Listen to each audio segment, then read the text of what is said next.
Earning വേ കണ്ടെത്തുകയും അവരുടേതായ signature ജീവിതത്തിൽ ഉണ്ടാക്കാൻ ശ്രമിക്കുകയും ചെയ്യുന്നത് ഏറ്റവും കൂടുതൽ ഒരു being a woman, being a mother ഒരുപാട് സന്തോഷം തരുന്ന ഒരു കാര്യമാണ്.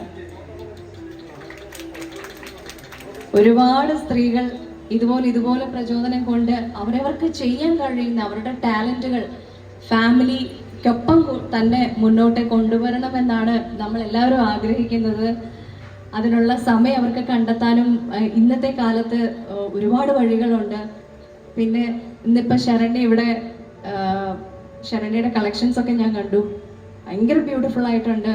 ശരണ്യ തന്നെ പറഞ്ഞു അത് നേരിട്ട് തന്നെ നമുക്ക് ഇന്നിപ്പം എവിടെയെങ്കിലും പോയി പർച്ചേസ് ചെയ്യേണ്ട ഒരു കാര്യമൊന്നും ഇന്നത്തെ കാലത്ത് വരുന്നില്ല. പക്ഷെ ശരണ്യ ഫാമിലി അവരെ നേരിട്ട് ജയ്പൂര്, കൽക്കട്ട, മുംബൈ, ഡൽഹി ഒക്കെ പോയി അതൊരു പാഷനുള്ള ഒരു സ്ത്രീക്ക് അങ്ങനെ പറ്റുള്ളൂ.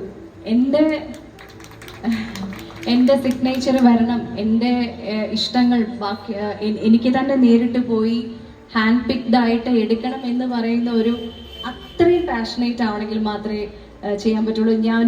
എനിക്കൊരു ബ്രാൻഡുണ്ട് വാസുക്കി എന്ന് പറഞ്ഞിട്ട്. അപ്പം ഞാനും കാഞ്ചീപുരം പോയി രാവിലെ മുതൽ വൈകിട്ട് വരെയൊക്കെ നിന്ന് അലഞ്ഞത്. അതുകൊണ്ട് എനിക്ക് ആ പാഷൻ എനിക്ക് ഈസി ആയിട്ട് മനസ്സിലാക്കാൻ പറ്റും.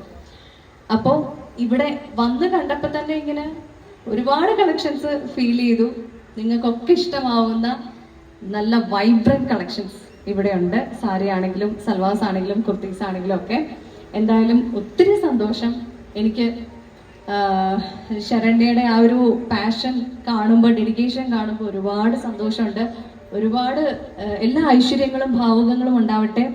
പിന്നെ രമേശ് ചെന്നിത്തല സാറ് നമുക്കൊക്കെ പ്രിയപ്പെട്ട സാർ ഇവിടെ ഇരിക്കുമ്പോൾ ഞാൻ മുമ്പും കുറേ വർഷങ്ങളായിട്ട് ഒരുപാട് ഫങ്ഷൻസിന് പോകുമ്പോഴും എനിക്ക് സാറിന് ഇങ്ങനെ ഇത്രയധികം സമയം കിട്ടിയിട്ടില്ല.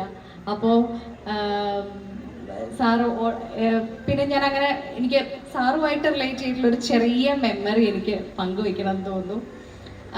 എൻ്റെ ഒരു ചെറുപ്പത്തിൽ ഞാനൊരു രാഷ്ട്രീയ നേതാവ് എന്നുള്ള രീതിയിൽ എൻ്റെ മനസ്സിൽ പതിഞ്ഞ ആദ്യത്തെ ഒരു വ്യക്തിയാണ് രമേശ് ചെന്നിത്തല സാറ്. കോട്ടയത്താണ് എൻ്റെ വീട്. അപ്പം ആ സമയത്ത് എന്തോ തീരെ ചെറുപ്പത്തിലൊരു എനിക്ക് തോന്നുന്ന 6, 7, 8 വയസ്സാണ്, കൃത്യമായിട്ട് എനിക്ക് ഓർമ്മയില്ല.